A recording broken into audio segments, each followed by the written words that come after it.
Hello दोस्तों, welcome to easy investing. तो आज के इस वीडियो में हम डिस्कस करेंगे 5 ऐसे ईटीएफ्स के बारे में जो कि इस गिरावट में सबसे कम गिरावट शो कर रहे हैं। जैसा कि आपको पता ही होगा, बाज़ार पिछले 5 महीनों से लगातार गिरावट शो कर रहा है और इस दौरान बहुत सारे सेक्टर्स और इंडेक्स ऐसे हैं जो बहुत ज़्यादा टूट चुके हैं। और जिस वजह से आज हम बात करेंगे कुछ ऐसे ईटीएफ्स के बारे में जहां पर बहुत कम गिरावट हुई है इस गिरावट में भी। और ओवरऑल 5 ऐसे सेक्टर्स भी हम डिस्कस करेंगे जहां पर सबसे कम गिरावट हमें देखने को मिल रही है। तो आइए चलिए वीडियो को शुरू करते हैं। तो देखिए, बात कर लेते हैं पहले ईटीएफ के बारे में जहां पर कि सबसे कम गिरावट हमें देखने को मिल रही है, और वो है देखिए फाइनेंशियल सर्विसेज सेक्टर और ईटीएफ में। यह है देखिए मिरा एसेट का आने वाला निफ्टी फाइनेंशियल सर्विसेज ईटीएफ।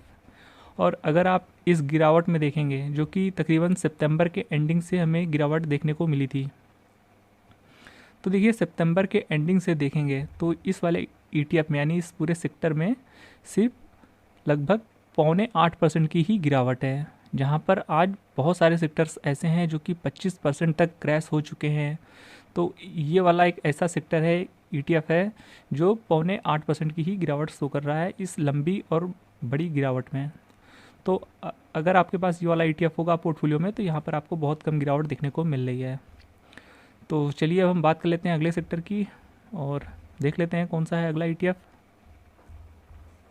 तो अगला ईटीएफ जो है वो है देखिए आईटी सेक्टर का ईटीएफ, जिसका कि नाम है निपॉन इंडिया का निफ्टी आईटी, और इसे आईटी 20 के नाम से भी आप जानते होंगे। और इसे अगर आप एक साल के चार्ट में देखेंगे और जब से ये गिरावट शुरू हुई है तो यहाँ पर कोई ख़ास गिरावट नहीं है। और देख सकते हैं जो अभी कुछ टाइम पहले हाई लगा था दिसंबर में, वहाँ के लेवल से देखेंगे तो यहाँ पर अभी 9.5-10% की गिरावट है। और अगर जब से गिरावट शुरू हुई है यानी सितंबर के लास्ट से, तो वहाँ से अगर आप देखेंगे जो कि यहाँ से लगभग 27 सितंबर से गिरावट शुरू हुई थी, तो इस वाले लेवल से देखेंगे तो कोई भी गिरावट नहीं है। लगभग 1% के आसपास की गिरावट है 1.5% की। तो ये ईटीएफ और भी एक तरीके से अच्छा निकल के आ रहा है अगर आप सितंबर वाले लेवल से देखेंगे तो। और आईटी सेक्टर में वैसे भी बहुत कम गिरावट हुई है इस बार, क्योंकि बहुत सारे सेक्टर्स हैं जो कि 20% से ज़्यादा की गिरावट शो कर रहे हैं इजीली आज की डेट में। तो चलिए देख लेते हैं तीसरा ईटीएफ। तो वो है देखिए बैंकिंग सेक्टर का ईटीएफ, जिसका कि नाम है निपॉन इंडिया का बैंक 20 ईटीएफ। और इसको अगर आप 6 महीने के चार्ट में देखेंगे जब से गिरावट शुरू हुई है, तो आप देख सकते हैं यहाँ पर सिर्फ और सिर्फ आपको देख सकते हैं 10% की ही गिरावट देखने को मिल रही है। ओवरऑल 9.5-10% की गिरावट है। तो ये भी एक ऐसा सेक्टर है जहाँ पर बहुत कम गिरावट हुई है। और इस बड़ी गिरावट में अगर आपका कोई ईटीएफ 10% या उससे कम गिरा है तो समझ लीजिए आपकी अच्छी पिक है, आपने एक अच्छा चुनाव किया था और जहाँ पर सबसे कम गिरावट हुई है। तो ये भी एक ईटीएफ ऐसा है जो कि 10% से कम की गिरावट दिखा रहा है। और बैंकिंग सेक्टर ऑलरेडी बीते एक साल से अच्छा परफॉर्म नहीं कर रहा था, जिस वजह से यहाँ पर गिरावट भी कम हुई है। देख सकते हैं बहुत लंबे समय से साइडवेज देखने को मिल रहा है ये इस पूरा सेक्टर। चलिए बात कर लेते हैं अगला ईटीएफ है देखिए निफ्टी 20 यानी निफ्टी 50 का ईटीएफ। और ये वाला ईटीएफ अगर आप देखेंगे तो एक साल के चार्ट में जो सितंबर का हाई लगा था वहाँ से अगर देखेंगे तो आज की डेट में निफ्टी जो है वो तकरीबन 12% डाउन है। तो ये वाला भी ईटीएफ 12% की ही गिरावट दिखा रहा है। तो एक तरीके से देखिए ये जो निफ्टी 50 जो कि सबसे सेफ माना जाता है वो भी अच्छी खासी गिरावट दिखा रहा है लगभग 12%। और कुछ सेक्टर ऐसे हैं जो कि निफ्टी 50 से कम गिरे हैं, जो कि हमने अभी आपको शो किया फाइनेंशियल सर्विसेज का ईटीएफ और ये आईटी 20, और फिर अगला जो ईटीएफ था यहाँ पर बैंक 20।